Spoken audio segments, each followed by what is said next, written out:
When considering a Rolex, many direct their attention towards the usual suspects, the GMTs, subs, and Daytonas of the world. The Datejust, on the other hand, is treated like the weird neighbor's kid you're forced to entertain. Let's call him Mark Zuckerberg. The rich and iconic history of the Datejust, not to mention the amount of variety of the collection, makes it pretty hard not to consider the Datejust as a proper contender for your wrist time. Here's the truth about today's watch, and take this with a grain of salt. Firstly, I do believe this is a sleeper. And yes, I do believe this watch has potential to grow purely because of the uniqueness of the Azzurro blue dial. I'll explain that later. Second, I think if you want a Rolex but want something a little different from the usual choices, you can't beat the Datejust Azzurro blue. However, for the price of this Datejust, I would personally buy the Vacheron 56 in a heartbeat. That said, it's not always about the better alternative.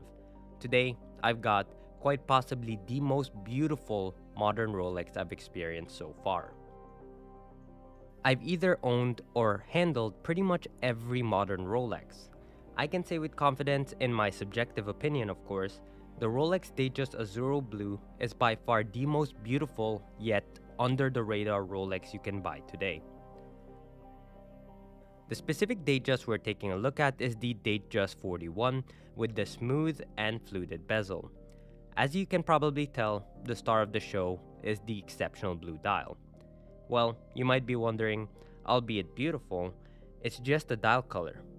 That is when I'll show you the Tiffany blue dial that retailed for $5,900 and now trades for $18,000. So yes, dial colors do matter. And I wouldn't be surprised if the price of this specific Datejust with the Azzurro blue dial goes up in price. That said, as I always say, don't ever buy watches as investments, buy what you like, but it's hard to ignore what happens with the market. On the wrist, the 41mm is deceptively comfortable. Like the 41mm Oyster Perpetual, I immediately dismissed the bigger case when I saw the spec sheet. I gotta say, on my 6.5-inch wrist, the watch is extremely comfortable. 47.5mm from lug to lug and 11.7mm thickness. The caliber 3235 features a 70-hour power reserve, and just in case you forgot, this is the exact same movement you'll find on a sub date. So I brought two references with me. As you can see, there's one with a smooth bezel and the Jubilee bracelet, and the fluted bezel and the Oyster bracelet.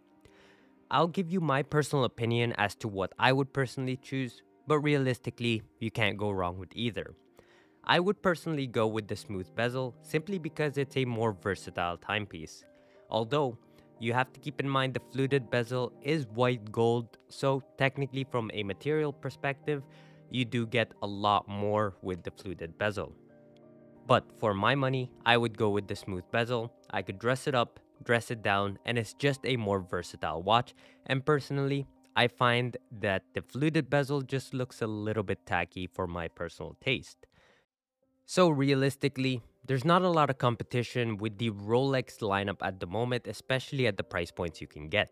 As I mentioned previously, I would purchase a Vacheron 56 at the price of the Datejust. That's just for me personally, the finishing of the movement and the way the watch looks, I do prefer. But with that being said, if you want a Rolex and you're dead set on Rolex as a brand, then for around the $10,000 mark, it's very hard for you to find anything that competes with this watch, not to mention from $5,000 all the way to $100,000. I think this blue dial is the best and most beautiful Rolex Datejust they've ever released. In fact, it is the most beautiful Rolex I have ever handled. Guys, thank you so much for watching. Please let me know in the comment section below what you think about the Datejust Azzurro Blue. Do you like it? What other alternatives would you choose? And I will see you in the next one.